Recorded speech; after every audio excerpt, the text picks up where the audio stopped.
Beberapa waktu lalu saya ada melihat berita tentang pelecehan seksual terhadap anak di bawah umur.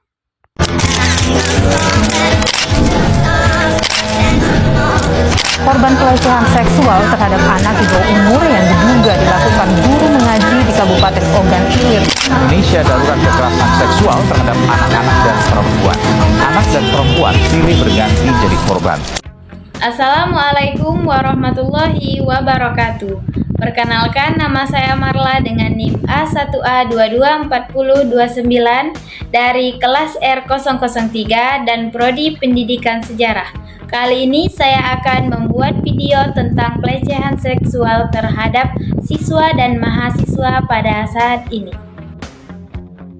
Adapun berita yang saya lihat beberapa bulan yang lalu, terjadi lagi pelecehan seksual dan pengancaman di bawah umur terjadi di Kalimantan Selatan.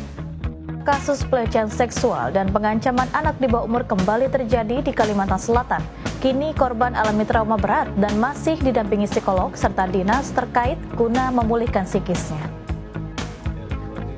Inilah GCB, pria asal Bogor, Jawa Barat yang diamankan oleh Direktorat Reserse Kriminal Khusus Polda Kalimantan Selatan atas kasus pelecehan seksual dan pengancaman anak di bawah umur.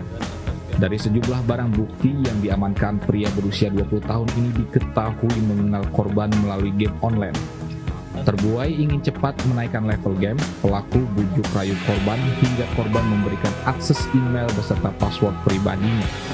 Dari sinilah pelaku mengancam korban akan mereset ulang telepon genggam jika korban tak mengirim foto tak senonoh, hingga menyebarkan foto korban sebagai media promosi penjualan akun game. Kini korban alami trauma berat dan membutuhkan pendampingan psikologi. Kemudian berdasarkan hasil pemeriksaan psikologi, ini juga kita lakukan pemeriksaan atau mengambil keterangan dari ahli psikologi di Polda.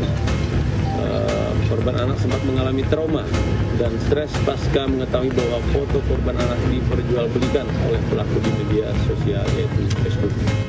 Atas perbuatannya pelaku terancam pasal 45 ayat 1, junto pasal 27 ayat 1 dan pasal 45B, junto pasal 29 Undang-Undang Nomor 1 Tahun 2024 tentang ITE, dengan ancaman hukuman maksimal 6 tahun penjara, denda maksimal 1 miliar rupiah.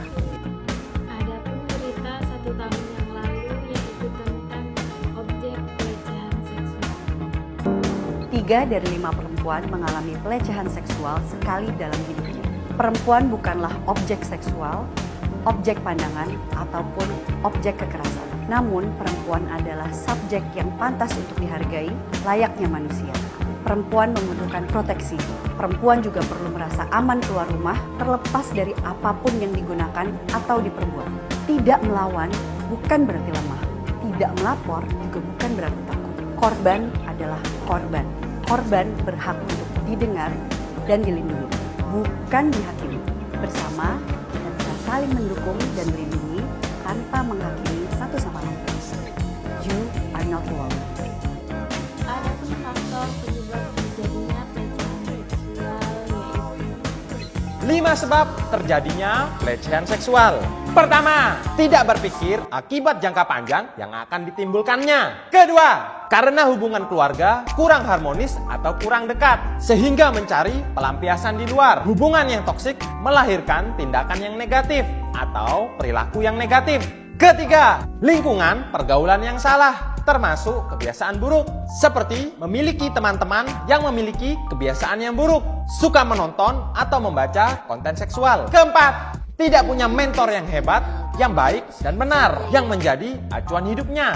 Kelima, tidak sadar fatalnya akibat yang akan ditimbulkannya, merusak karir dan menghancurkan reputasi diri sendiri.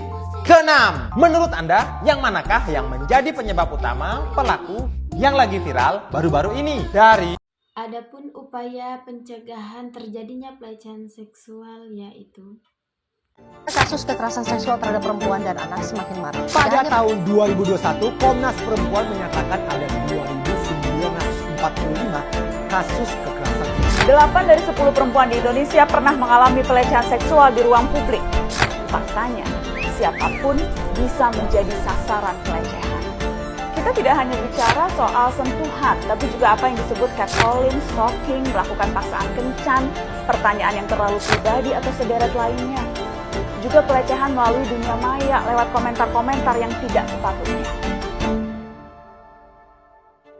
Kekerasan seksual dapat terjadi kepada siapa saja, kapan saja, dan di mana saja, tidak memandang siapa kamu dan apa jenis kelaminmu. Mari kenali dan cegah setiap tindakan kekerasan seksual. Ayo dukung para korban kekerasan seksual untuk melapor dan mendapatkan keadilan. Remaja keren, remaja lawan kekerasan seksual. Salam genre. Sekian video dari saya.